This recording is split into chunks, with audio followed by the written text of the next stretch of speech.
All right, let's get into a case that really, truly shattered a city's sense of safety. We're heading back to 1956 to a tragic and, frankly, baffling mystery. It all started with a simple trip to the movies and ended as a cold case that, even today, still haunts investigators. But before we get into the details of the crime, it's so important to remember who Barbara and Patricia Grimes actually were. They weren't just a headline, they were kids. A family friend, Rosemary Chodor, remembered them just like this, for their simple, joyful fun. And that memory just makes what happened next all the more heartbreaking. So, our story really begins on the evening of December 28th, 1956. It started out like any other night for these two sisters, heading out for what should have been a totally normal, fun trip to the local movie theater. So who were they? Well, Barbara was 15, and her little sister Patricia was 12. And everyone who knew them said the same thing. These two were completely inseparable. They were good students, sure, but their real passion, that was Elvis Presley. They were just die-hard, devoted fans, and this shared love, well, it would end up defining their final night out. I mean, get this. This was their 11th time seeing Love Me Tender. Their fandom was a huge, huge part of their lives.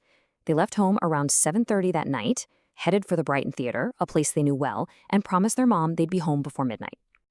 And here's what's so crucial to understand. The walk home was just a mile and a half. That's it. It was a route they knew like the back of their hand, a short trip that should have been completely safe. But somewhere along this very short distance, they just vanished. As the hours ticked by, what started as a simple missed curfew spiraled into a full-blown, citywide panic. The girls had, for all intents and purposes, vanished into thin air, and it triggered one of the largest investigations in the history of Chicago. This timeline here, it really shows just how fast a normal evening turned into every parent's worst nightmare. The last time anyone knows they saw them was at 9:30 p.m. at the theater's concession stand. By 2:15 in the morning, with still no sign of her daughters, a frantic Loretta Grimes did what she had to do and officially reported them missing. The scale of this search was just massive. Police questioned 300,000 people. I mean, to put that into perspective, this wasn't just a local police matter. The entire city was on alert, with hundreds of officers working this case full-time. At first, the police didn't really suspect foul play. Their main theory, which was kind of fueled by the girls' obsession with Elvis and a whole flood of unconfirmed sightings, was that they'd simply run away. Maybe they thought they were even heading to Nashville to try and find their idol. The case got so much national attention that Elvis Presley himself actually made a public plea on the radio.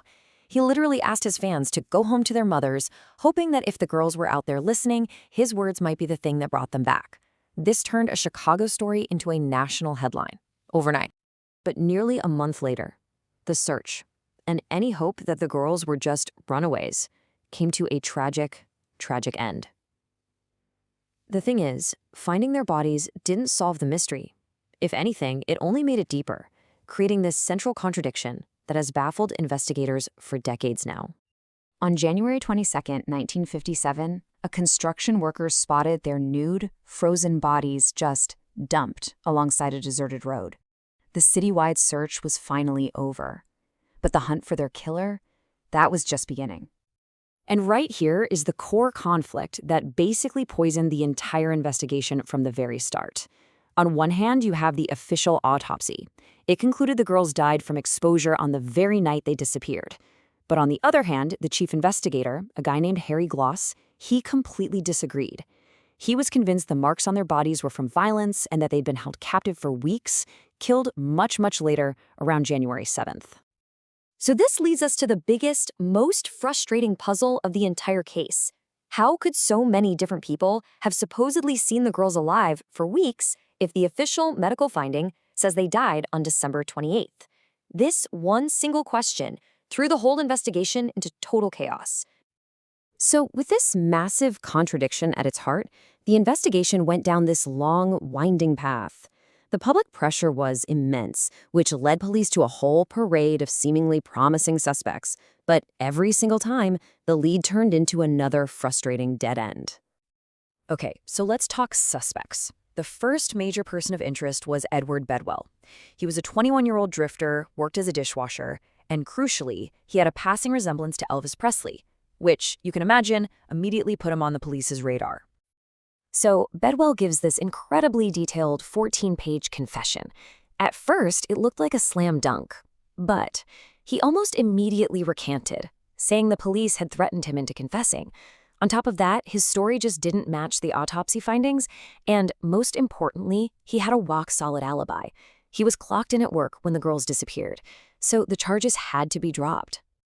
Next up, investigators started looking at a guy named Max Flagg, a 17-year-old local teenager, and his case really shines a light on some of the legal challenges of that era.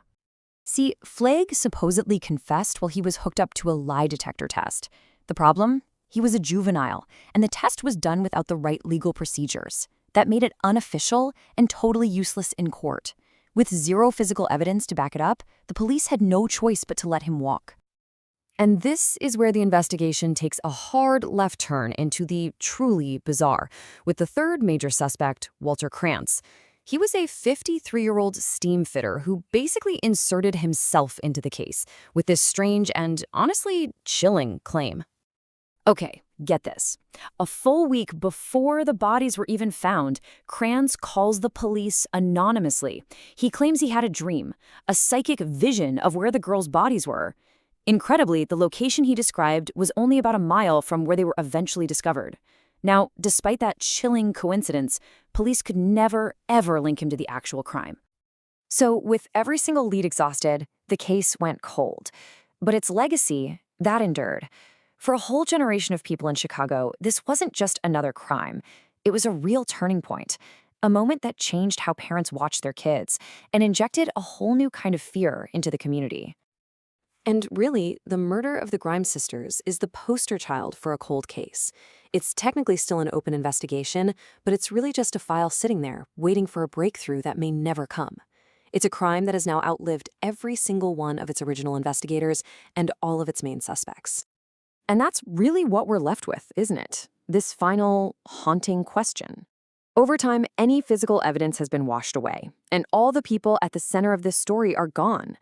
It just forces you to wonder about the nature of justice and memory, and whether a mystery this old can ever really be put to rest.